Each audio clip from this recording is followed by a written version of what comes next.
কিনে দে রেশমি চুড়ি নইলে যাব বাপের বাড়ি। না না, রেশমি চুড়ি কিনা জানি না, এটা হচ্ছে সবুজ চুড়ি, শ্রাবণ মাসের সবুজ চুড়ি।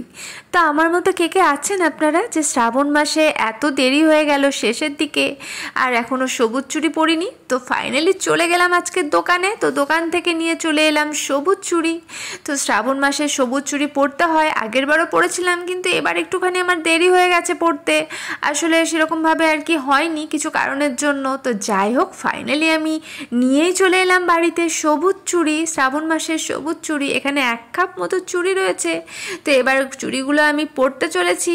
যে এই যে দেখুন, শ্রাবণ মাসের এখন সবুজ চুড়ি আমি পরে নিয়েছি 2 হাতে। তো শুনেছি নাকি পরলে কি হয়, আমি ঠিকমতো জানি না এটার বিশেষত্ব, কিন্তু শুনেছি একটুখানি ইউটিউবে দেখছিলাম যে এটা পরলে নাকি স্বামী স্ত্রীর মধ্যে ভালোবাসার বন্ডিংটা ভালো থাকে।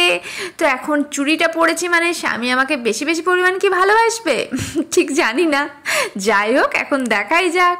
তো এই রইলে আমার সবুজ চুড়ি। তো এখন সবুজ চুড়ি পরে কাজে লেগে পড়তে হবে, কাজটা তো থেমে থাকলে চলবে না বন্ধুরা। তো যাই হোক, আপনারাও ভালো থাকবেন, সুস্থ থাকবেন, এখনকার মতো টাটা।